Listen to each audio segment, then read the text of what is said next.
Hello everyone, मैं रमन कुमार रजक स्वागत करता हूं आप सभी का अपने यूट्यूब चैनल पर। दोस्तों, आज की चर्चा का विषय है MCQ based on post office guide part 2 और ये है क्लास नंबर 3। आज का पहला प्रश्न है क्वेश्चन नंबर 46 कि एयरोग्राम के लिए अधिकतम वजन कितना हो सकता है। तो एयरोग्राम के लिए जो मैक्सिमम वेट है वो 3 ग्राम से ज़्यादा नहीं होना चाहिए। इसकी जो लिमिट है वो है 3 ग्राम। ऑप्शन नंबर डी इस प्रश्न का सही आंसर है। क्वेश्चन नंबर 47 है एयरोग्राम के संबंध में सही कथन को छांटना है। तो जो एयरोग्राम के लिए जो मैक्सिमम साइज़ है वो 110 गुणा 220 mm से ज़्यादा नहीं होना चाहिए।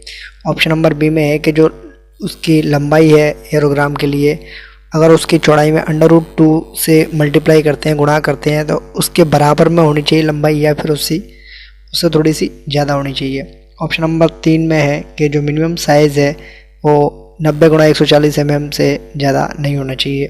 तो ऑप्शन नंबर ए, बी और सी तीनों करेक्ट हैं एयरोग्राम के संबंध में, इसलिए इस प्रश्न का जो सही आंसर है वो option number D, all of the above. Question number 48 है कि जो पैरेबियन शब्द है उसका मीन्स क्या है। तो इसका मतलब होता है by air mail. Question number 49 है कि एयरोग्राम के संबंध में सही कथन कौन सा है। तो जो एयरोग्राम होता है उसका जो फ्रंट साइड होता है, जिस तरफ एड्रेस लिखा होता है, उसको छोड़ा जाता है एड्रेस के लिए, और जो सर्विस नोट्स वगैरह हैं या जो भी दिशा निर्देश हैं या लेवल्स हैं उसके लिए छोड़ा जाता है, डाक टिकट चिपकाने वगैरह के लिए छोड़ा जाता है। ऑप्शन नंबर ए बिल्कुल सही है। ऑप्शन नंबर बी में है कि it should bear the printed indication aerogram and may also bear the equivalent indication in the language of the country of origin. यानी कि जो एयरोग्राम है उस पर एयरोग्राम शब्द लिखा होगा, या फिर जिस कंट्री में, जिस देश में जो लैंग्वेज चल रही है उस भाषा में इससे संबंधित या इसी का मीन्स रखने वाला शब्द उस पर इंडिकेशन होना चाहिए। ऑप्शन नंबर ए और बी बिल्कुल सही है। ऑप्शन नंबर सी में है कि एयरोग्राम के साथ में कोई क्लोजर चिपकाया नहीं जाता है, ये उसके साथ में कोई भी चीज़ अटैच वगैरह नहीं की जाती है, ये अलाउ नहीं है। ऑप्शन नंबर ए, बी और सी तीनों सही है, इसलिए इस प्रश्न का जो सही आंसर है वो option number D. Question number 50 है कि एयरोग्राम अगर अपनी कंडीशंस को फॉलो नहीं करता है तो उसके साथ में कैसे ट्रीटमेंट किया जाता है। तो जब एयरोग्राम अपनी कंडीशंस को फॉलो नहीं करता है तो उसे लेटर की तरह भी ट्रीट किया जाता है। अगर उस पर जो अमाउंट चार्जेस हैं, कितना अमाउंट चार्ज किया गया है, ये इस बात पर भी डिपेंड करता है। ऑप्शन नंबर ए और बी दोनों सही हैं, इसलिए इस प्रश्न का जो सही आंसर है वो option number C. Question number 51 है कि जो अनपेड है, जिन एयरमेल आर्टिकल्स का भुगतान नहीं किया गया है या फिर अधूरे भुगतान वाले कोई एयरमेल आर्टिकल हैं, तो उनके साथ में किस प्रकार का बिहेवियर किया जाता है। तो उनको रिटर्न टू द सेंडर, प्रेषक को वापस लौटा दिया जाता है, इसलिए इस प्रश्न का सही answer option number B. Question number 52 है कि पंजीकरण से संबंधित सही कथन को छांटना है। तो जो रजिस्ट्रेशन फ़ी है, पंजीकरण शुल्क है, बेसिक पोस्टेज फ़ी है और जो भी अदर चार्जेज जैसे एयर सरचार्ज है या एक्नॉलेजमेंट का चार्ज है, इनको अगर कोई आर्टिकल को रजिस्टर करना है तो ये सारी चीज़ें हैं, जो शुल्क वगैरह हैं या जो भी फीस वगैरह हैं, उनको फुल्ली प्रीपेड होना चाहिए, यानी इनका पूरा भुगतान पहले किया जाना चाहिए। ऑप्शन नंबर ए बिल्कुल सही है।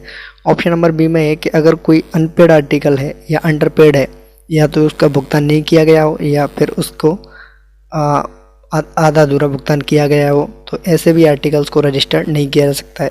ऑप्शन नंबर ए और बी दोनों सही है। ऑप्शन नंबर सी में है कि अगर कोई रजिस्टर्ड आर्टिकल है तो उस पर रजिस्टर्ड शब्द होना चाहिए या फिर रिकमेंडेड शब्द एक बड़े अक्षरों में ये लिखा होना चाहिए। तो ऑप्शन नंबर सी भी सही है, तो इसलिए इस प्रश्न का जो सही आंसर है option number D.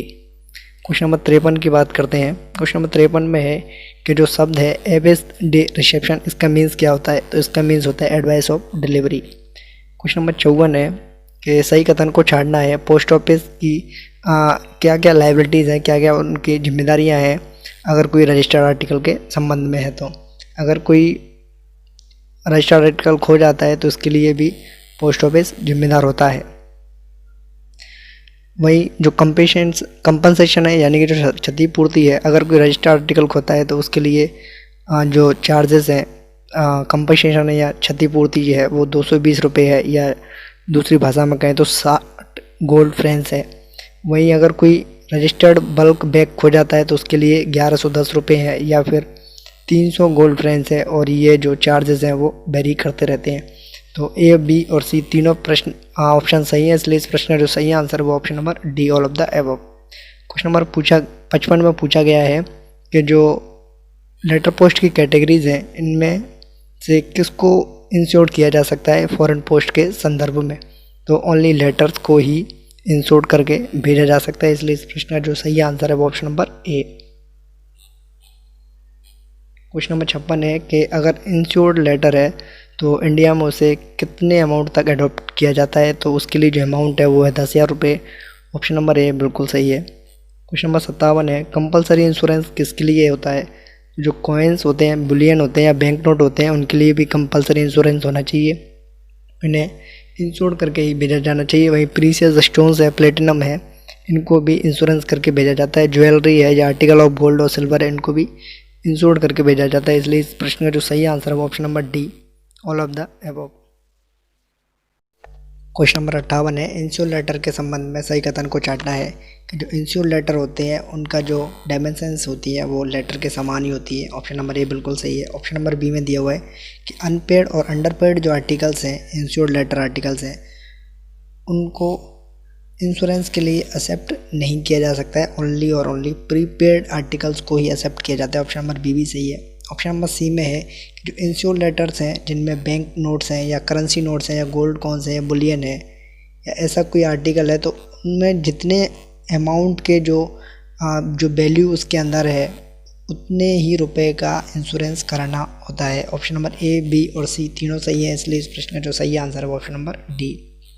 Question number 59 insured letter के लिए मैक्सिमम वेट क्या होता है। जो इंश्योर्ड लेटर के लिए जो मैक्सिमम वेट है वो होता है 2 kg 2 किलोग्राम, ऑप्शन नंबर ए बिल्कुल सही है। क्वेश्चन नंबर 60 अब पूछा गया है कि इंटरनेशनल रिप्लाई कूपन के लिए जो मैक्सिमम संख्या क्या है जो कि बेची जा सकती है किसी भी इंडिविजुअल व्यक्ति को किसी भी समय पर।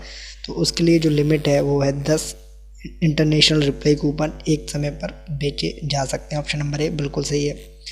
क्वेश्चन नंबर 61 में है कि जो सेक्शन 5 है वो किससे संबंधित है। तो जो सेक्शन 5 है वो पीओ गाइड पार्ट 2 का वो पार्सल पोस्ट से संबंधित है, ऑप्शन नंबर बी बिल्कुल सही है। क्वेश्चन नंबर 62 में है कि फॉरेन पार्सल से संबंधित सही कथन को छाटना है। फॉरेन पार्सल की जो लेंथ है वो 1.05 मीटर से ज़्यादा नहीं होनी चाहिए, ऑप्शन नंबर ए बिल्कुल सही है। ऑप्शन नंबर बी में है कि जो लेंथ और जो ग्रेटर सरकमफेरेंस का जो योग है, जोड़ है, वो 2 मीटर से ज़्यादा नहीं होनी चाहिए, ऑप्शन नंबर बी भी सही है। ऑप्शन नंबर 3 में दिया हुआ है कि जो सरफेस मेजरिंग है वो 90 × 140 mm से कम नहीं होनी चाहिए, ऑप्शन नंबर ए, बी और सी सही है, इसलिए इस प्रश्न का जो सही आंसर है वो option number D.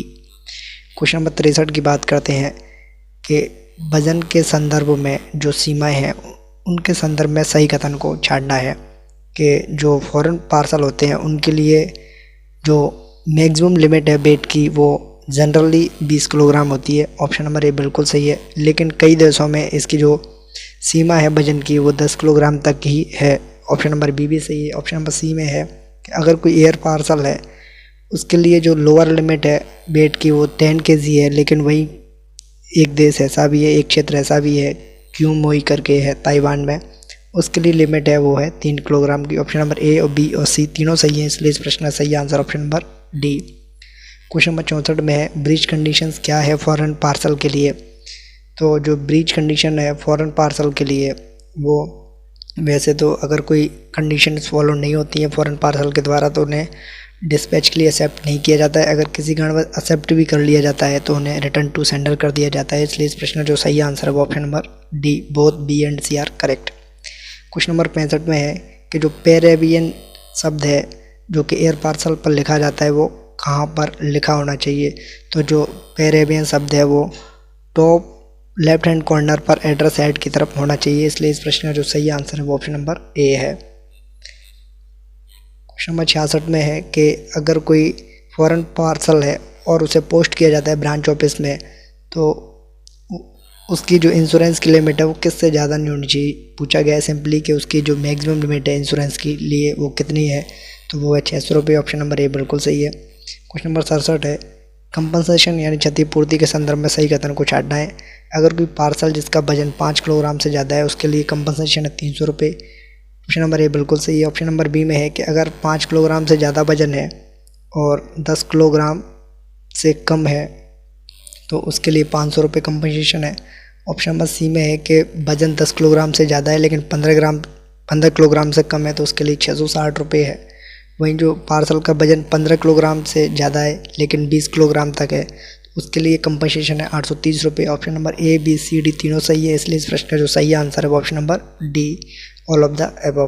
Question number 68 की बात करते हैं कि अगर कोई पार्सल है वो खो जाता है, लॉस्ट हो जाता है या टोटली डैमेज हो जाता है, डेस्ट्रॉयड हो जाता है, ख़त्म ही हो जाता है पूरा, या फिर उसके जो अंदर की जो सामग्री है वो खो जाती है तो उसके लिए क्या करते हैं या पोस्ट ऑफिस उसके लिए क्या करता है। तो उसके लिए जो पोस्टल चार्जेस हैं एक्सक्लूडिंग इंश्योरेंस फ़ी को हटा करके पोस्टेज चार्जेस है उसे वो रिफ़ंड कर दिए जाते हैं। ऑप्शन नंबर बी बिल्कुल सही है। क्वेश्चन नंबर 69 है कि फ्रेंच डी ड्रोइड्स, अगर ये शब्द कहीं दिया हुआ है तो इसका मीन्स क्या है, तो इसका मीन्स होता है free of charges. Question number 70 है कि वहीं अगर कोई word French D taxes ETT droughts अगर कहीं लिखा हुआ है तो उसका मीन्स क्या होता है, तो उसका मतलब होता है to be delivered free of all charges.